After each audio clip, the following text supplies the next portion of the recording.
43 வயசுல தான் நான் கல்யாணமே பண்ணிக்கிட்டேன். துணை நடிகைகள போட்டு சினிமாவுல பாடா படுத்துறாங்கப்பா. ஓப்பனா சொல்லியிருக்காங்க லாவண்யா. 90ஸ் காலகட்டத்தில எக்கச்சக்கமான படங்கள்ல நடிச்சு, நெறைய சைடு ரோல்ஸும் பண்ணி, ஓரளவுக்கு நல்ல ஃபேமஸா ஒரு நடிகையா வலம் வந்தவங்க தான் இந்த லாவண்யா. இவங்க நெறைய படத்துல நடிச்சிருந்தாலும், இதெல்லாம் இவங்களுக்கு மிகப்பெரிய அளவுல ஒரு அடையாளம் தரல அப்டின்னே சொல்லலாம். இவங்களோட கேரக்டர்ஸ் எதுவுமே பேசும் பொருளா மாறவே இல்ல. குறிப்பா 1997ஆம் ஆண்டு வெளிவந்த சூரிய வம்சம் அப்படின்ற படத்துல சொப்னம் கேரக்டர்ல இவங்க நடிச்சிருப்பாங்க. ஆனா அந்த கேரக்டர் உங்க யாருக்காச்சும் ஞாபகம் இருக்கா அப்படின்னா கண்டிப்பா பாதி பேருக்கு இருக்காது. அந்த படம் மட்டும் இல்ல, அதை தொடர்ந்து வரிசையா சொல்லிக்கிட்டே போலாம். உயிருக்கு உயிராக, படையப்பா, சுயம்வரம், சங்கமம், ஜோடி, கண்ணு கண்ணு பட போகுதையா, சேது, தெனாலி, கண்ணால் பேசவா, வில்லன், சுந்தரா டிராவல்ஸ், ரன், எதிரி, சிந்தாமல் சிதறாமல், திருமலை, ஆஞ்சநேயா அப்படின்னு எக்கச்சக்கமான படங்கள் இருக்கு. 90ஸ்ல இருந்து ஏர்லி 2K வரைக்குமே இவங்க எக்கச்சக்கமான படத்துல நடிச்சிட்டாங்க. அது மட்டும் இல்ல, நிறைய குணச்சித்திர வேடங்கள்லையும் இவங்க நடிச்சிருக்காங்க. ஆனா எதுவுமே இவங்களுக்கு மிகப்பெரிய அளவுல அங்கீகாரத்தை கொடுக்கல. 2000க்கு அப்புறமா இவங்களுக்கு சரியா பட வாய்ப்புகளும் வரல. அதனால அப்படியே அவங்க சீரியல் பக்கம் சாஞ்சிட்டாங்க. கிட்டத்தட்ட 10 வருஷம் சினிமால இருந்து விலகி தான் இருந்திருக்காங்க. ரீசெண்டா வெளிவந்த பகாசுரன் படத்துல தான் இவங்க ரொம்ப வருஷம் கழிச்சு தமிழ் சினிமால நடிச்சிருக்காங்க. இதுக்கு நடுவுல சீரியல்ல அவங்க நடிச்சிட்டு தான் இருந்தாங்க. கண்டிப்பா இவங்களோட ஃபேஸை நம்ம மறந்துருக்க மாட்டோம். ஒரு சரியான அங்கீகாரம் கிடைக்கல. பட் சினிமாலையோ இல்ல சீரியல்லையோ இவங்களோட ஃபேஸை நம்ம பார்த்துக்கிட்டே தான் இருந்திருப்போம். ரீசெண்டா இவங்க கொடுத்த இன்டர்வியூல தான் அவங்களோட வாழ்க்கையில சினிமா எவ்வளவு முக்கியமானதுன்னு சொல்லியிருக்காங்க. இவங்களுக்கு 43 வயசுல தான் கல்யாணமே ஆயிருக்கு. பார்க்கறதுக்கு எவ்வளவு அழகா இருக்காங்க. ஆனா 43 வயசுல தான் இவங்களுக்கு கல்யாணம் நடந்திருக்கு.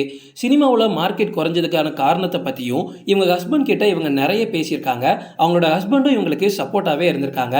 நீங்க ஏங்க 43 வயசு வரை கல்யாணம் பண்ணாம இருந்திருக்கீங்க, எங்க இவ்வளவு லேட் அப்படின்னு கேட்டதுக்கு அவங்க என்ன தெரியுமா பதில் சொன்னாங்க?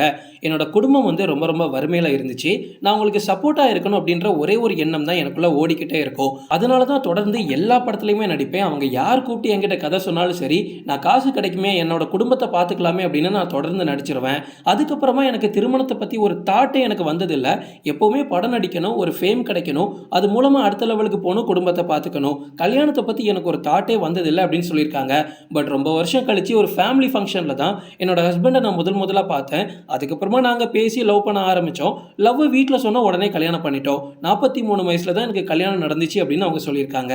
இவங்க முன்னாடிலாம் பெருசா இன்டர்வியூ கொடுத்ததில்லை. இப்போ தான் ரீசெண்டாக கொடுக்கறதுனால நிறைய விஷயத்த சொல்லியிருக்காங்க.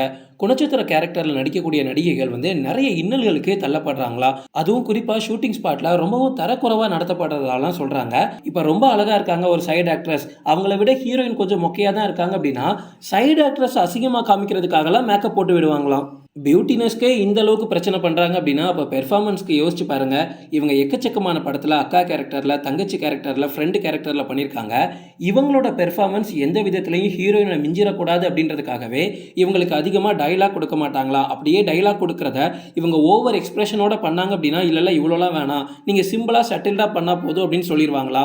எந்த ஒரு இடத்துலையுமே ஒழுங்கான ஒரு பெர்ஃபார்மன்ஸை பண்ணவே விட மாட்டாங்க. இதனால தான் என்னோட அடுத்த லெவலுக்கு போகவே முடியல. கடைசி வரைக்கும் நான் ஃப்ரெண்டு கேரக்டரே பண்ணிட்டு உட்கார்ந்துட்டேன் அப்படின்னு சொல்லியிருக்காங்க. இவங்களோட மிகப்பெரிய மனவேதனை என்ன அப்படின்னா, நாங்க ஒரு சினிமாக்குள்ள நடிக்க போறோம், அங்க எங்களை அழகா காமிக்கிறதுக்கு ஏதாச்சும் பண்ணா கூட ஓகே, ஆனா அழகா இருக்கக்கூடிய எங்களையும் வேணும்னே ஹீரோயின் அழகா இருக்காங்க அப்படின்றதுக்காகலாம் எங்களை அசிங்கமா காமிக்கிறதுக்கு பல மணி நேரம் எங்க எல்லாரையும் வரிசையில உட்கார வச்சு எங்களுக்கு மேக்கப் போட்டு விடுவாங்க. அங்க நான் மட்டும் இருக்க போறதில்ல, ஃப்ரெண்டா ஒரு 4-5 பேர் நடிப்போம். அப்புறமா அக்கா கேரக்டர்ல சில பேர் பண்ணுவாங்க, தங்கச்சி கேரக்டர்ல பண்ணுவாங்க, தங்கச்சிக்கு ஃப்ரெண்டா நடிக்க வேண்டிய கேரக்டர் கூட வரும். எங்களை மாதிரி குணச்சித்திர நடிகைகள் தான் பண்ணுவாங்க. இவங்க எல்லாருக்குமே இதே நிலைமை தான். திரையில அசிங்கமா கட்டுறதுக்காக ஒரு மேக்கப்பா அப்படின்னு எங்களுக்கு அவ்வளோ மனவேதனையா இருக்கும். லாவண்யாக்கு இப்போ அவங்களோட ஃபுல் சப்போர்ட் அவங்களோட ஹஸ்பண்ட் தான். இவங்க நிறைய சீரியல்லையும் நடிச்சிட்டு வராங்க. இவங்களோட ஜேர்னி இன்னும் முடியல. நம்ம வெயிட் பண்ணி பார்க்கலாம் இவங்களால அடுத்த கட்டத்துக்கு போக முடியுதான்னு. இந்த மாதிரி சுவாரஸ்யமான சில விஷயங்கள் தெரிஞ்சுக்க தொடர்ந்து எங்களை ஃபாலோ பண்ணுங்க.